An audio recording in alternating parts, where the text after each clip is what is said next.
We're here at the FOSC at Wakefield Park for Group S.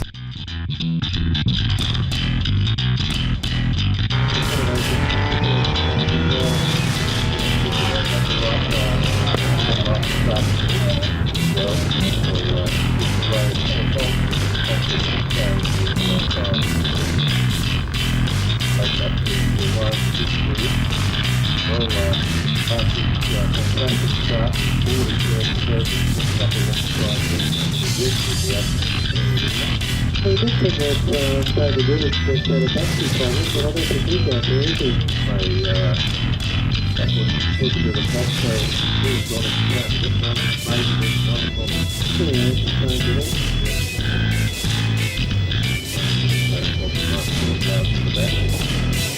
I think the car's a 3 litre, isn't it? Yeah.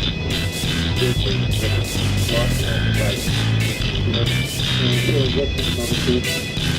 Okay, so we've got a player being displayed there. You would say oil player, but it could mean other things, can't it?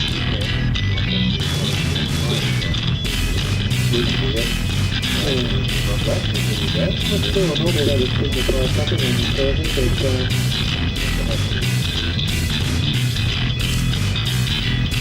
so far, if you haven't been up there on the second row of this visit,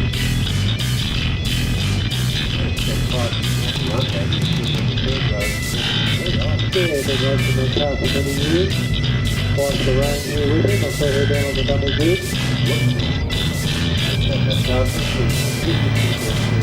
Yeah. Red lights on. See our Purvis goes 15 started here. Oh, look at this as well.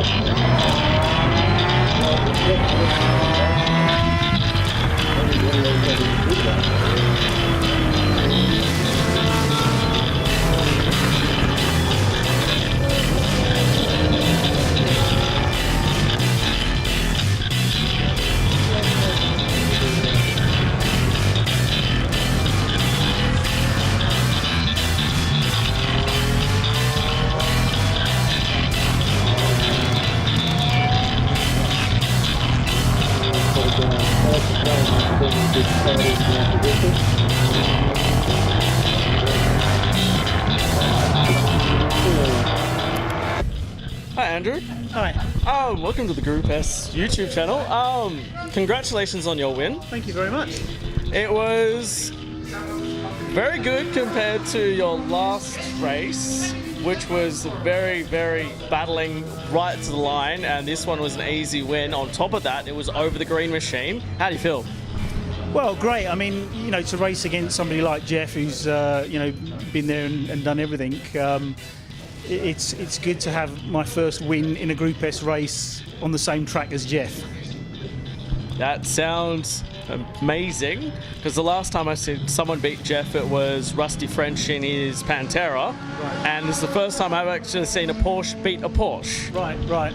Well, I know that, I mean, Jeff's a great driver, and he's got a really well-prepared car, and, you know, my car's been well built, well prepared too. So we've got very equal competition in terms of the cars. His is a 2.7, which makes a bit more power than the 3 litre. But I'm able to run 50 profile tyres as opposed to 60, which kind of gives me a bit of a tyre advantage. And in the wet, he obviously can't get the horsepower down as much as he'd like. And my Yokohama soft compound tyres were doing the business for me. It's also interesting because last race down here, Richard Watts was in the lead, and a great lead until the last day. It was very dry and Jeff blitzed him. Right. He was also up there with you, but he couldn't muscle his way in. He was in front of Jeff for a bit, and then Jeff took over. Yeah. How do you feel about that? Well, I think Richard was driving really well. I mean, when I saw him behind me, you know, on the first lap, I thought he's got a good car underneath him. I don't know what tyres he was on. I'll go and find out in a minute. But I think that Jeff obviously got into the groove and found where the grip was with his tyres. I know he was on the Dunlop full wets, whereas I was on. I'm still on an R-spec soft compound tyre. So, you know, had it got wetter, had it started to rain a bit more heavily, I think Jeff would have had the advantage for sure.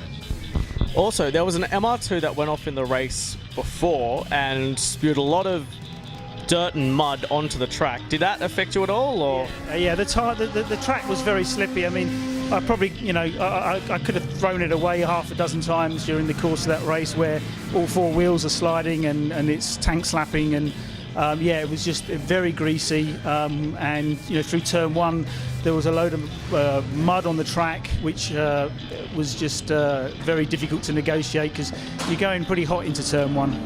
Yeah, I've seen it, and the cars before were spinning out there, and it doesn't help that they threw out the mud and the dirt. So thank you very much for your interview and for your time. You're welcome. Thank you very much. No worries.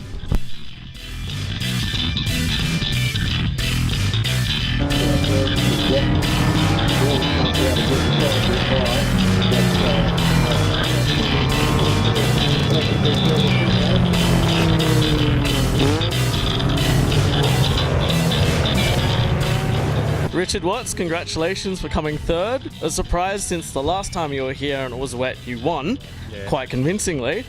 How do you feel? Good. It was a good run. I got off to a really good start and got ahead of Jeff on coming into turn two, and managed to hold him off for a couple of laps. And then he got ahead of me, and Andy. I think I certainly felt like the car had pace in the wet, and I had a fair bit of traction, and I just couldn't find the right passing point to get through Andy without it being too risky, and then in a straight line he just got away from me, so I kept closing up the gap. Jeff got through, and then we hit some traffic, started to lap some of the back markers, and closed up again, and the last lap board came out, closed up again right behind Jeff, and thought, I've got some traction here. No traction. Straight off. There was a little spin at the top, so did it scare you a little bit, or are you used to it? No, it was fine. It was all in. It was all in. It felt like slow motion, so it was fairly controlled. A little bit of bush bashing out in the grass, but it's all right. So I'll take third position in the wet and hope for some more rain tomorrow and see if I can improve on it. And MR2 went off at turn one before.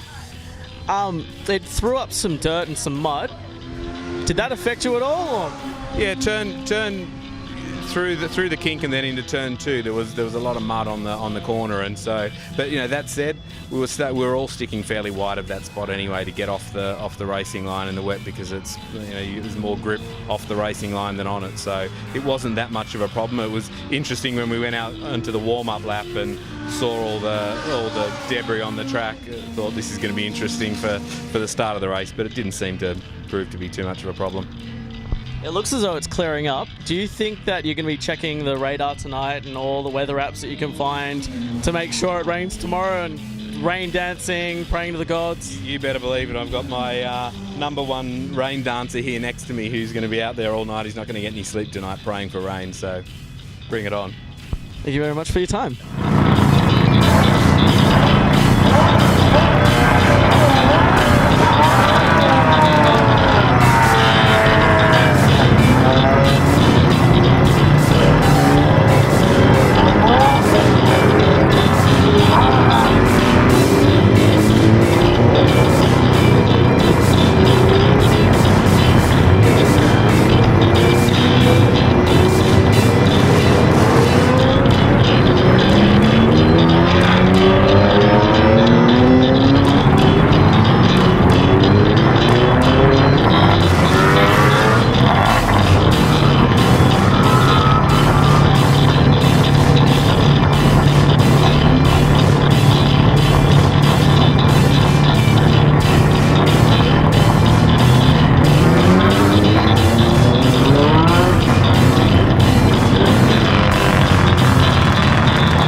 You've had some problems today. They're being worked on by your amazing team of engineers and mechanics. Do you think you'll be out tomorrow? I think we will, yes. We've had a very interesting day. This is the first outing of the car with a new motor, and it's been off the road for a while, so there's lots of little niggles that we keep discovering. We had, unfortunately, a very, very sick battery and didn't understand how sick it was. It was basically incapable of running the car. So we do expect to be out in the morning, and I'm hoping it's wet so we can try and catch up from the back of the grid. Now, speaking of the wet, we've had Richard Watts come in at least third, and we had Jeff come in second, and we had Andrew come in first. Yeah. Do you think you could beat all three? Not starting from the back of the grid, not starting in about 26th place. But I think my car in the wet is actually very good.